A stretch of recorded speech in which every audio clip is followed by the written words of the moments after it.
a service of CNC Worldwide.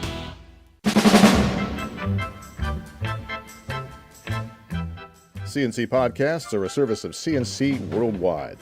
The snowstorm has moved on, but now Arctic air is setting up to blast western New York and the Finger Lakes. This bitterly cold air is forecast to blow in on Thursday and continue through next weekend. Wind chills will drop to dangerously low levels, and temperatures Fridays will struggle to get out of the single numbers. They'll go well below zero overnight for most of the area. One person is dead after a shooting on Coach Side Lane in Pittsford Monday night. The Monroe County Sheriff's Office says the victim is a man in his 40s, and they are questioning his family, calling them persons of interest. They say nobody living on the street is in any danger. The shooting apparently took place during a domestic dispute. Deputies said they arrived to find a woman they believed to be the victim's wife in the driveway. The victim's adult son was inside. Their investigation continues. Monroe County has an agreement with construction unions and Monroe Community College that will ensure local labor is hired for the new downtown campus project. It should also save the county money. Monroe County Executive Maggie Brooks announced a project labor agreement with the Rochester Building and Trades Council. It goes to the Monroe County Legislature for approval. It guarantees at least 75% of the jobs go to local workers and saves the county a little over $644,000. The county's getting ready to start work on the $72 million project at the Eastman Kodak building on State Street. Some former Kodak office space is being transformed into the new downtown campus. A stalled freight train blocked traffic during the Monday evening rush hour on Ridge Road. The train got stuck on the crossing at Kodak near Dewey Avenue when the locomotive's diesel engine broke down. They couldn't move until they were able to get that engine cranking again, which CSX Rail says took several hours. In the meantime, homebound traffic was badly snarled on the west side.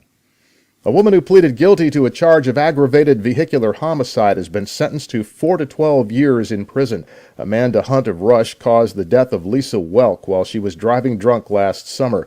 Her car crashed into Welk's car at the corner of Highland Drive and Calkins Road. Welk was killed in the crash. Her daughter was injured but survived. Hunt was coming home after celebrating her 25th birthday. A Livingston County Sheriff's Department SUV was rear-ended by a car on I-390 Monday while the deputy was out of the car assisting the driver of a disabled vehicle. The deputy wasn't hurt, but the people in the car that hit his cruiser suffered minor injuries. The sheriff's office put out a reminder to please remember the road conditions with the recent snowstorm and mind your speed. A 34-year-old Rochester man pleaded not guilty Monday to a second-degree murder charge in the beating death of 29-year-old Twinette Ruffin. Police found her dead Saturday afternoon at the Southview Tower Apartments. They arrested Artis Miller Jr. on Sunday. Papers filed in court Monday accused Miller of beating Ruffin to death in her apartment. The medical examiner's office ruled her death was a result of blunt force trauma to her face, head, and body. A 74-year-old Rochester man has been arrested after parents became concerned about a suspicious person hanging around Bowen Park in Livonia. He turned out to be a Level 3 sex offender. The Livingston County Sheriff's Office says it was called by parents who twice saw a man in a black pickup truck paying extra attention to young male hockey players in the park, offering them candy and to let them warm up inside his truck.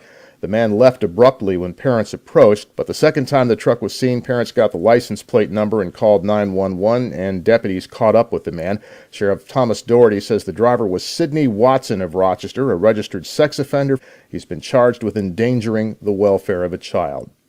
Your next CNC podcast is whenever you click on one of our pages and catch one. We post updates as necessary. I'm Bud Lowell, CNC News.